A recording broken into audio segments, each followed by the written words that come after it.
Alleluia, Alleluia, Alleluia,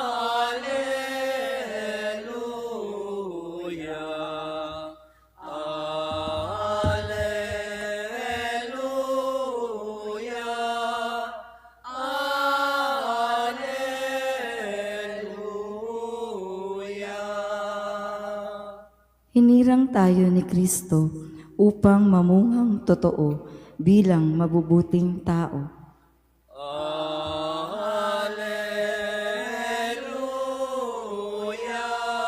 Alleluia,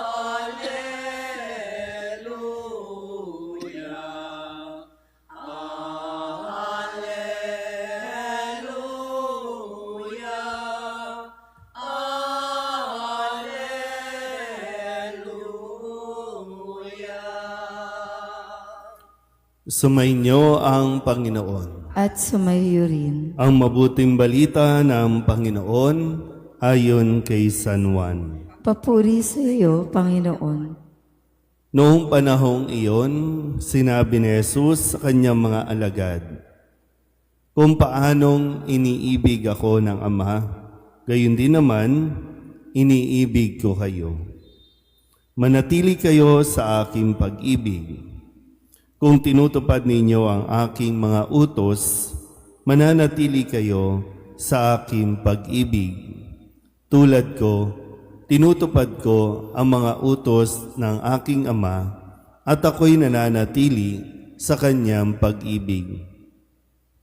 Sinabi ko sa inyo ang mga bagay na ito upang makahati kayo sa kagalakan ko at malubos ang inyong kagalakan.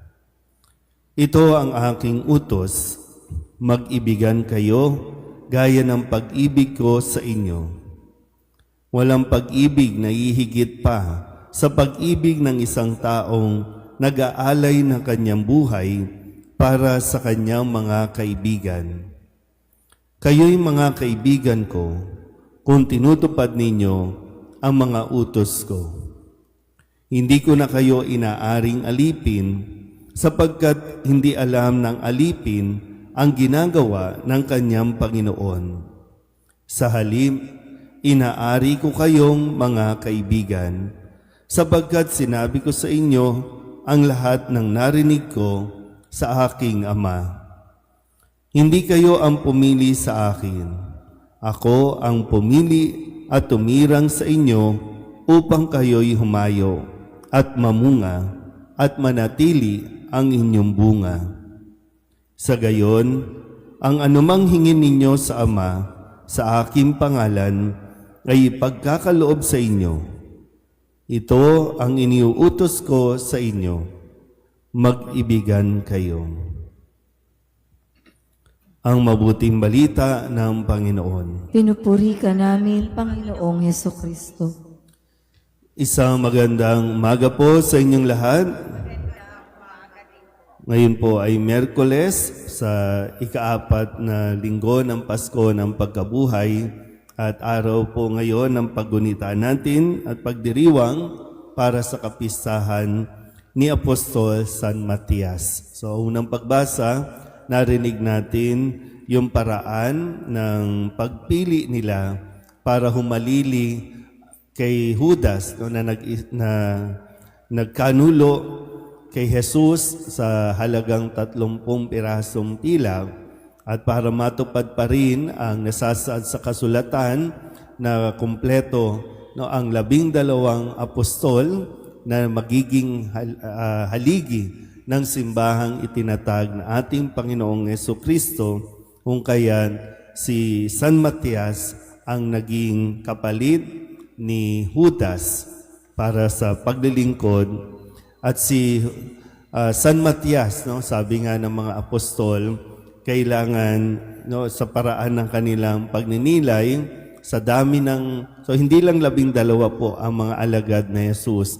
Meron lang itinilaga na para mamuno, pero meron pang mga iba. At ang isang batayan na sabi ng mga apostol, kailangan kasama na natin siya simula pa nung una. Simula pa ng no, at nakaranas din ng pagkabuhay ni Jesus. At si San Matias ay naroroon na. So si San Matias din pala ay isa sa napakarami ding inibig at pinili ng Diyos para mahalin. Naintindihan po ba? So, si San Matias ay minahal ni Jesus. Pinili ni Jesus para mapabilang sa kanyang mga alagad. Sa Ebanghelyo, matututunan natin ang ilan sa mga kahulugan ng pag-ibig. Ang pag-ibig ay isang desisyon, kaya nga po ang sinabi dito, pinili ko kayo at iniibig ko kayo. So, pinipili. Hindi yung kutob lang o naramdaman lang. Hindi ganon ang pag-ibig. Ang pag-ibig ay kinakailangan na mayroon ka ding kaalaman.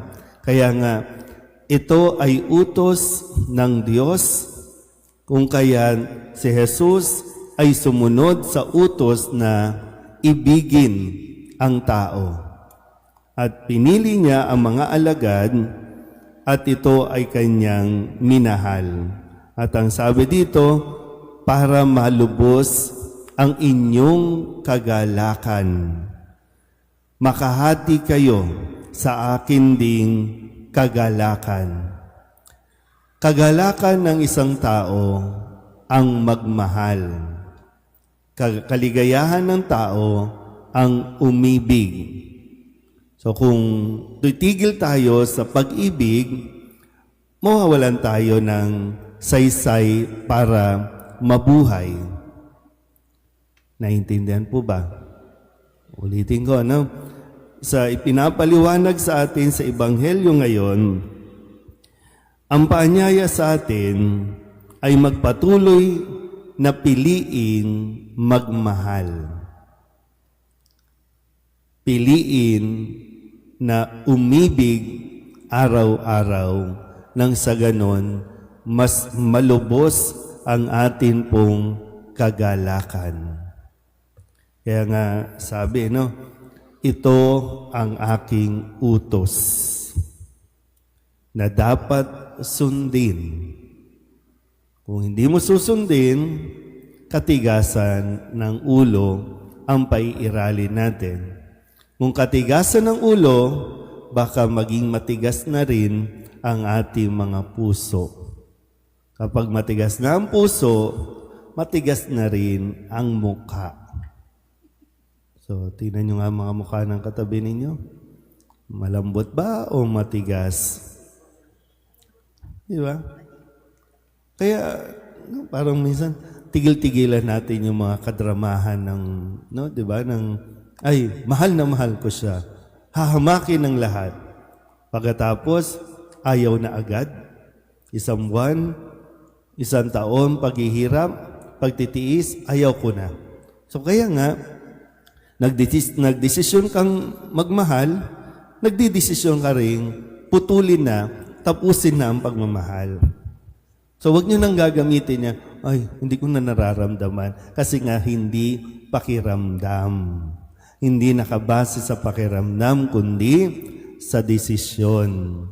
Na sa kabila ng anumang kakulangan, sa kabila ng anumang kapangitan, yung tunay na nagmamahal ay yung kaya ka pa ring piliing mahalin o ibigin. At handa siyang akuin, handa niyang pagtiisan at tanggapin ang lahat-lahat sa iyo. Ganon ang pag-ibig ni Jesus sa atin. Pwede natin sabihin, napakahirap mong mahalin. Mahirap, pero hindi tayo sinusukuang ibigin ni Jesus. Amen?